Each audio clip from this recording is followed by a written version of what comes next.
Can we talk about boarding school? Oh, if you want. Well, it's I better have a drink. Yeah.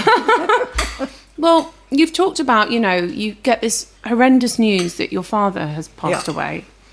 Yeah. And you're kind of sent back to boarding school. Yeah. Because that's just how it was. And, Yeah. Your mum was keen for you to remain in boarding school because it was a great school. Mm-hmm. But there was maybe a fear about being allowed because your father was he was no longer with you. And I don't know whether it was subsidised or the fees and stuff like that. Yep.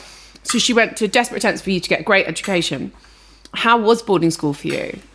Well, it was really tough. It was just bad timing, basically. When I first went, it was just after my mother's second wedding. We'd been bridesmaids at this wedding, and then my stepfather was sent to sea. So, and my mother moved with him down to wherever he was posted.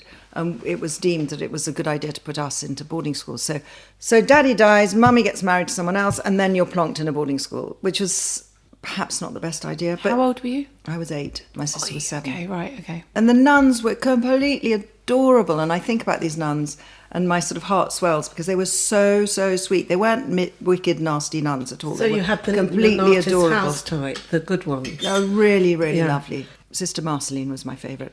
I mean, Sister Marceline, I have a memory of Sister Marceline. I got measles or something, and I had a terrible fever, and I was put into sick bay, and my mother was miles and miles and miles away, couldn't come.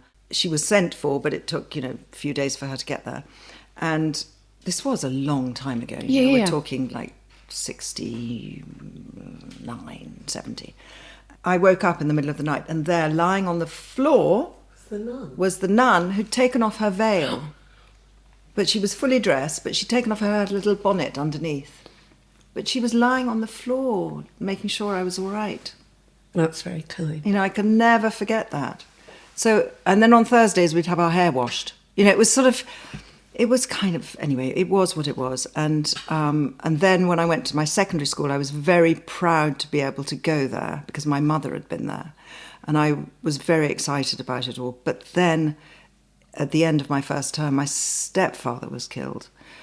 And so that was tough. There was no pastoral care, so to speak, of in those days. I mean, boarding schools are not the same thing as they were in the 70s. They go home most weekends, don't they? Yeah, we didn't. It was every 6 weeks. Yeah.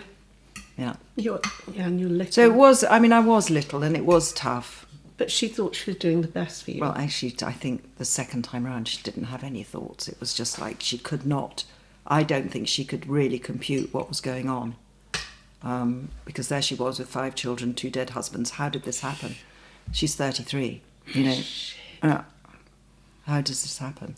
And it just seems so unfair. Life isn't fair. You keep hearing that. No, life isn't fair. Get on with it, But that was a really bad... Was he your dad's best friend? He was a great friend of my father's. He was going to be my sister's godfather, but they changed their minds at the last minute. They gave the job to someone else. Okay, so he was very close. Your mum has always known him. Has known him for a long time, yeah. He was a really lovely person. Can you imagine taking on 4 kids that aren't yours?